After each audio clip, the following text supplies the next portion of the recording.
We ask with impure hands. అపవిత్రమైన చేతులతో అడుగుతా ఉన్నామంట.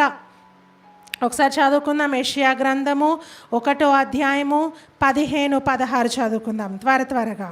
మీరు మీ చేతులు చాపునప్పుడు మిమ్మును చూడక నా కన్నులు కప్పుకొందురు.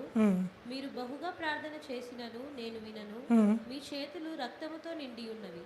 మిమ్మును కడుగుకొనుడి, శుద్ధి చేసుకొనుడి. చదువు. మీ దుష్క్రియలు నాకు కనబడకుండా వాటిని తొలగింపుడి. కీడు చేయుట మానుడి, మేలు చేయ నేర్చుకొనుడి.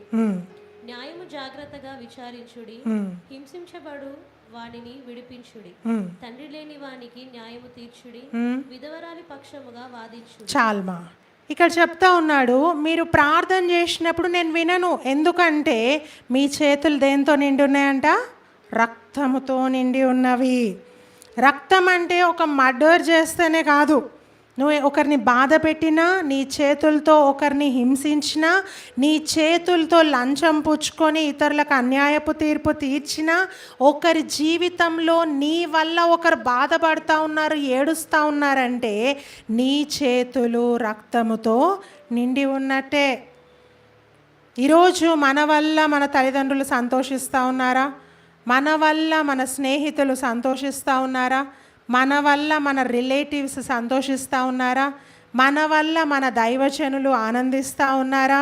దేవుడు సంతోషిస్తూ ఉన్నాడా నా జీవితం ద్వారా? ఒక్కసారి మనం ఆలోచన చేయాలా. ఇక్కడ వాక్యం చెప్తా ఉంది, విధవరాలు పక్షాన ఏం చేయాలంట?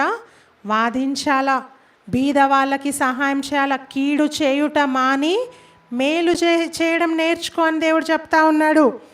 తండ్రి లేని వారి పక్షాన మాట్లాడండి, తండ్రి లేని వారికి సహాయం చేయండి, అనాథలకు, దుఃఖంలో ఉన్న వారికి అని వాక్యం చెప్తా ఉంది. ఇవన్నీ చేయకుండా నా ప్రార్థన దేవుడు వినేస్తాడు, నా ప్రార్థనకు ఆన్సర్ వచ్చేస్తుందంటే మనము ఫూల్స్ మీ అని వాక్యం చెప్తా ఉంది. రెండవది ఏంటంటే we ask with impure hands. ఇతరులను బాధించి మనం అడుగుతూ ఉన్నాం కాబట్టి జవాబు రావట్లేదు.